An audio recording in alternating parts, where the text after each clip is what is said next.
দিকে তাকান, হঠাৎ করে এমন একদিন আসলো, কি কই জানেন হুজুর, মায়েরে অনেকদিন ভয় দেখি না, একটু ছুটি দিবেন, আমারা দেখবো আর আসবো। হুজুরে কই ভাগ ধারে খাবাই লোকে না, মাই তো অক্ষ করে দেয়া গেছে, আমি কেমনি ছুটি দিই। হুজুরে আবার পরীক্ষা নাই, কি পরীক্ষা ভাইজি, 30 পারার 2 ভাগ যদি শোনাইতে পারো অল্প সময় তাহলে দেব। হুজুরে ভাবছে পারবো না, আল্লাহ তো পারবি রে ভাইজি। ভাইজি এবার বয়ান শোনাইছে, সবক শোনাইছে অল্প সময়ে ওই হুজুরের কথা মতো।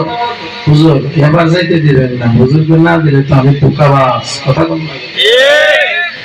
এবার বাইজিদ চলে গেল, মায়ের দরজায় আঘাত করে, আমার দিকে তাকান, মা দরজা খোলে না, কে মা শক্ত ভাষায় বলে আমার বাইজিদ নামে কেউ নাই, বাইজিদ নামে কেউ নাই, মা তুমি আমার চিনো না, আমার যে বাইজিদ ছিল তো আল্লাহর রাস্তায় দিয়া দিয়েছে একবার অপর, তুমি কোন বাইজিদ, তুমি আমার বাইজিদ না।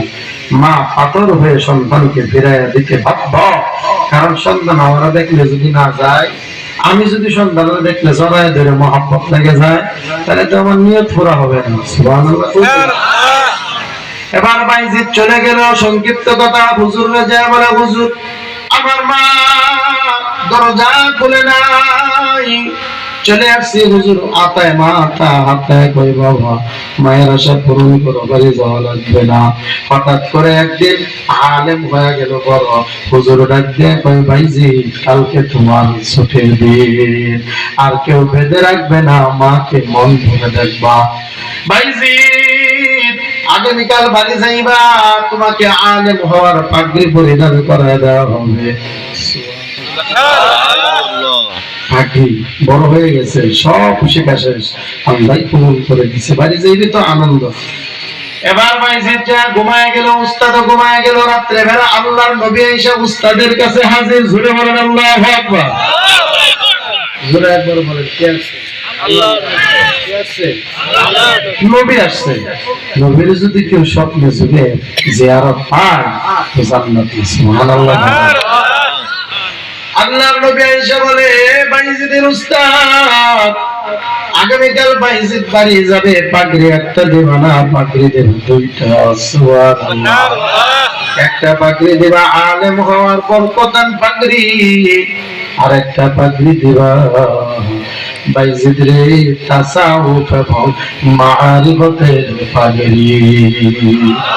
মানে আল্লাহর বান্দা বাইজিদ বুজুর্গ আল্লাহর ওলি হয়ে গেছে, আল্লাহ কবুল করে নিছে, এই জন্য দুইটা পাগড়ি পরায়া বিদায় করে দিবা। কত বড় ভাগ্যবান বাইজিদ মুস্তাবি। এবার দুই পাগড়ি নিয়ে দরজায় হাজির, আমার সাথে কথা বলতে হবে।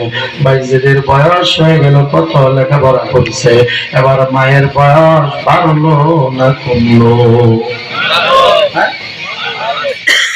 বাইজিদ ঘরে যাইয়ে দেখে মা অসুস্থ, বৃদ্ধ অবস্থায় ঘরে পড়ে আছে। এমন মা কোথায় ভাইবা যে মা আশা করে কিন্তু মার কথা আমরা মানি না। এবার ডাক দিয়ে বলে মা তাকাইয়া দেখো আমি তোমার বাইজিদের মা। মা কই বাইজিদ আইছো, আমার হাতটা ধইরা একটু বসায় দেনা, কত দুর্বল মা, একদিনও সন্তান দেখে না, হাসরের ময়দানে জান্নাতে যাবে বলে। মাকে হাতটা ধরে উঠায় দিছে, কেন রে মা বসো, শুয়ে থাকো। না না ও বাইজিদ বাবা একটু পানি দে, ওযু করব। মা কেন ওযু করবা? 2 রাকাত শুকরিয়ার নামাজ পড়ব, আল্লাহ যে আমার মনের আশা পূরণ করেছে। এবার ওযু কইরা বলে আমার একটু বসায় দে, ঠেক লাগায় তাক লাগায় পিছনে ধরো, আমি আল্লাহর কাছে নামাজ পড়ে একটু দোয়া করব। আল্লাহর কাছে বলে মালিক আমি বাইজিদের দুনিয়াতে এত কাছে পাই নাই, তবে তুমি তো কবুল করেছো, আখিরাতে তো পাবো। আমার বাইজিদ মানুষের মতো মানুষ হয়েছে, আমি মায়ের আর কোনো দুঃখ নাই, অল্প সময় পরে মা দুনিয়া থেকে বিদায় হয়ে যায়। এই জন্য বললাম মা বাবা যারা নিয়ত করছেন সন্তানকে মাদ্রাসায় দিবেন, একদিন আর 2 দিন পরে নিয়ে আইবে, যা বেটা তুই চাকরি করে রাখা, তুই ভর্তি না। কিন্তু আমরা যে স্বভাব খারাপ মা বাবার, এটা আমরা স্বীকার করি না।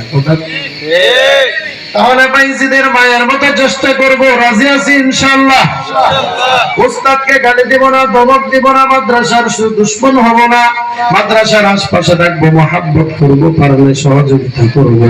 আওয়াজ দিয়ে বলেন, যদি সহযোগিতার প্রয়োজন হয় করব কি করব না? কারা কারা করব ইনশাআল্লাহ।